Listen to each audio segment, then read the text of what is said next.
Welcome back to the Andrew Tate Show by GSMC Sports. Before the break, we were talking about the Indiana Fever and Caitlin Clark, and no, I did not swallow a bug. I was going to say that before we left, you were about to die over here.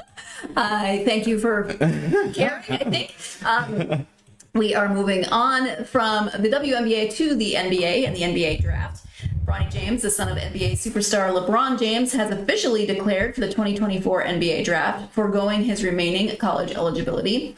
This decision, confirmed by Clutch Sports' Rich Paul, aligns with Wednesday's NCAA deadline. Bronny's stock has risen due to his strong pre-draft performance, particularly at the NBA Draft Combine. Rich Paul emphasized that Bronny will not be signing a two-way contract, indicating that the young guard's development and the team's commitment are paramount. Paul stressed the importance of the team's strategy and financial commitment, stating it only takes one team. I don't care where that team is. It can be number 1 or 58, but I do care about the plan, the development. Amidst widespread speculation about Bronny joining the Los Angeles Lakers to play alongside his father LeBron, Paul clarified that the decision would be based on merit. Quote, the Lakers need to look at Bronny like everyone else, Paul told ESPN. While LeBron has expressed a desire to play with his son, Paul insisted that their focus is on finding the best fit for Bronny's development. Bronny's journey to the draft has been eventful. After a promising start, his lone season at USC was marred by a cardiac arrest scare, raising questions about his draft prospects. Despite this, Bronny has secured at least 10 pre-draft workout invites, though he is expected to attend only a few, including those from the Lakers and Phoenix Suns.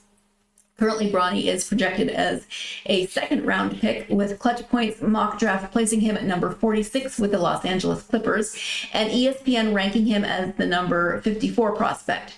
The Lakers have the number 17 and number 55 picks, while the Suns hold the number 22 pick in the draft.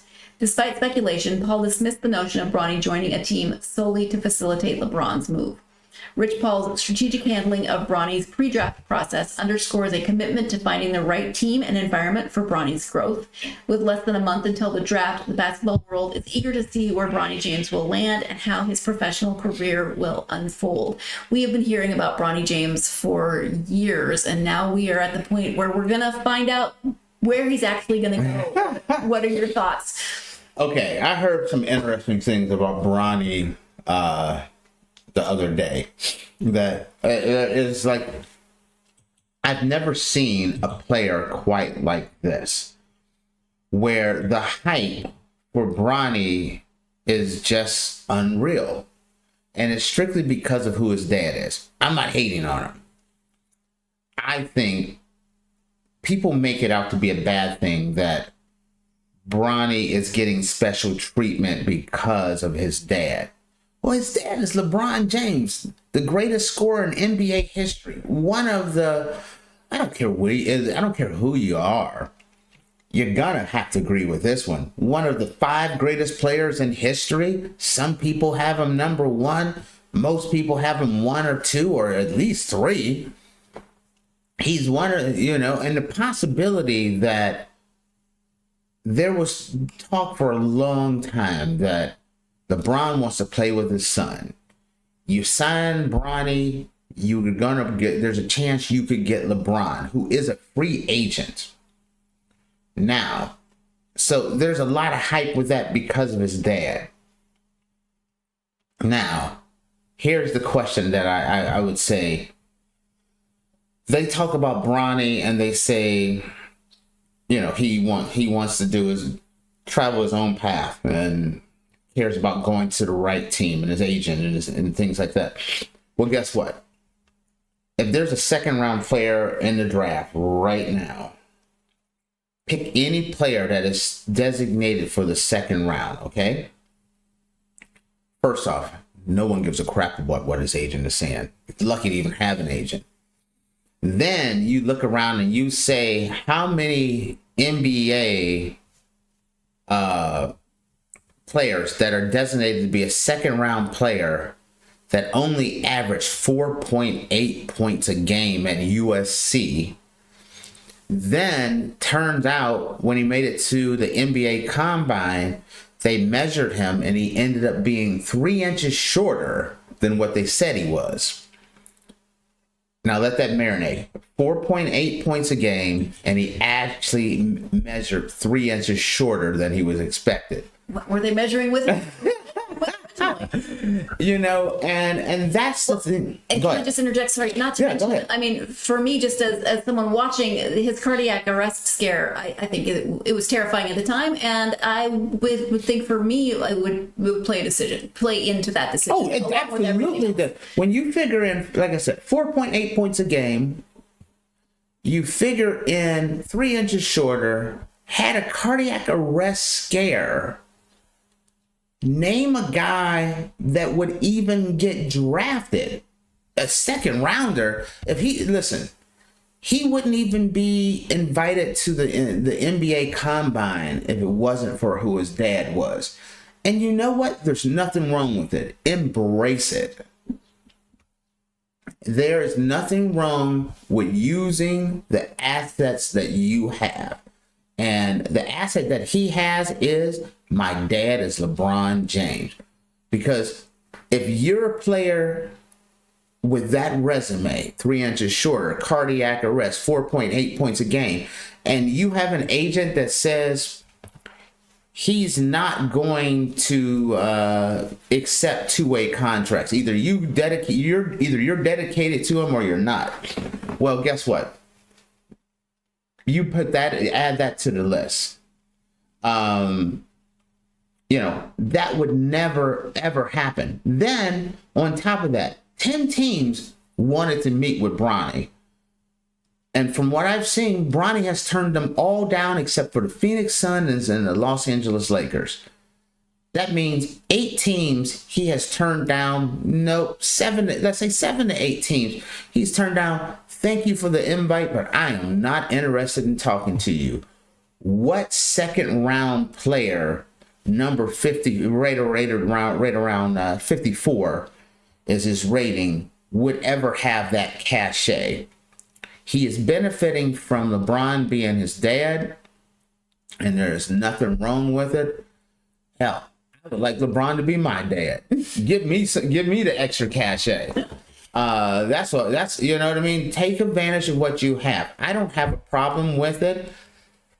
The only thing I have a problem with is the whole concept of he wants to be his own person, but he's taking the liberties that are given to him. Just embrace what it is. The truth is the truth. LeBron's my dad.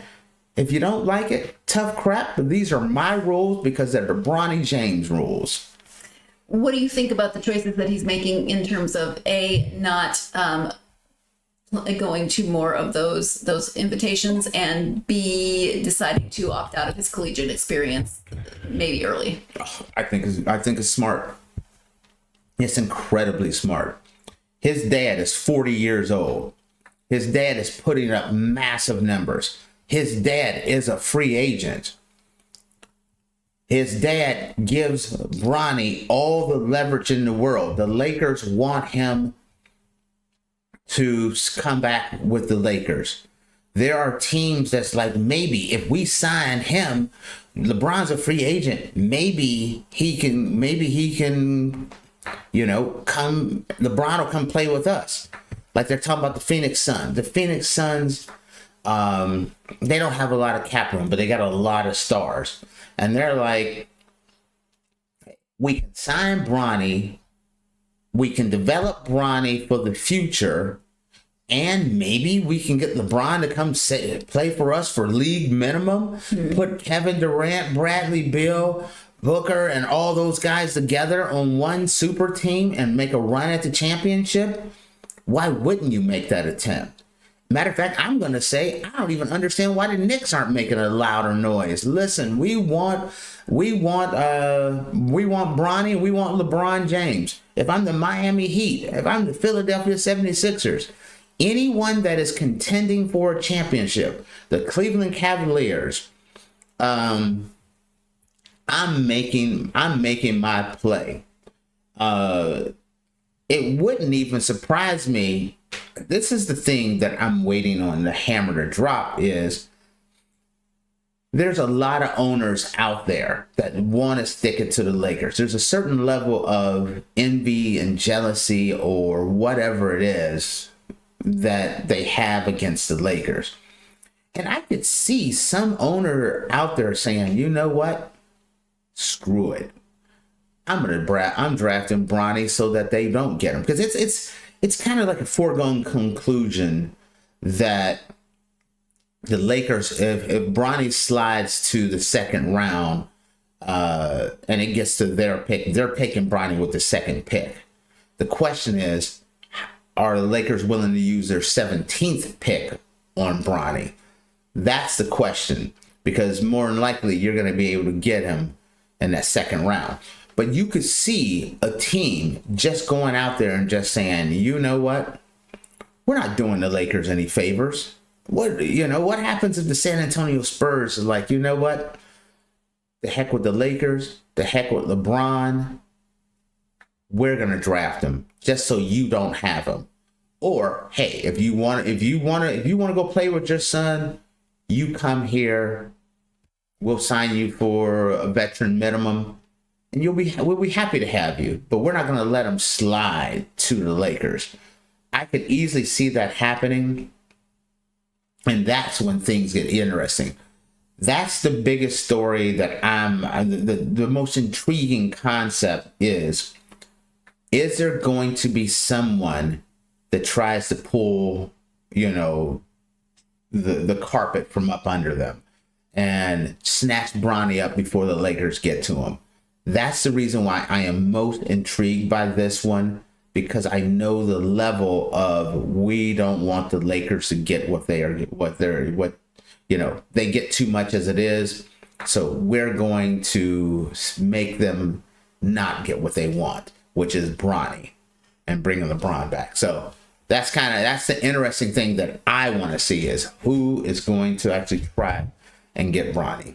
It's a compelling story. I mean, just all the way through, even if LeBron wasn't still putting up huge numbers, he's such a big name in the NBA. And just the fact that you could have father and son, and the father being LeBron James, playing on the same team, playing on your team, that is a compelling story regardless. I agree. And as a matter of fact, I'm going to tell you, if I'm the Lakers, I'm not letting Bronny slip to the second round. I'm using my number 17 pick on Bronny. And here's the reason why. Everything I just said about Bronny is true. But one thing, before Bronny had the cardiac arrest and things, many people had Bronny slated as a first round pick. A kid that needed developing, but there was a bright upside to him. Well, that changed because he had the heart ailment, the cardiac arrest. So he didn't really get to be able to play like he wanted to at USC. Well, and then LeBron is a free agent. We can lock down LeBron and make him have him retire as a Laker.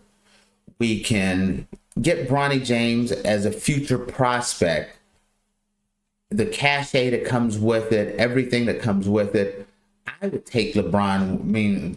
I'd take LeBron any day of the week, but I would take Bronny with that 17th pick and wouldn't even bat an eye on it.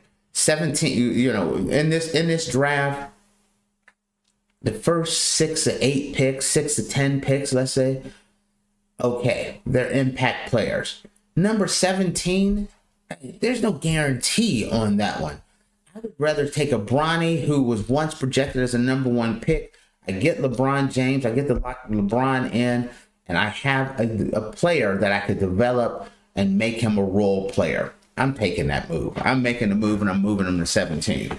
Well, I am definitely interested to see what happens in the NBA draft and where he ends up and what happens going forward. So absolutely. We are going to take our next break, moving away from sports when we come back, and some rules for wedding guests. I'm interested to see your take on these rules, Tate.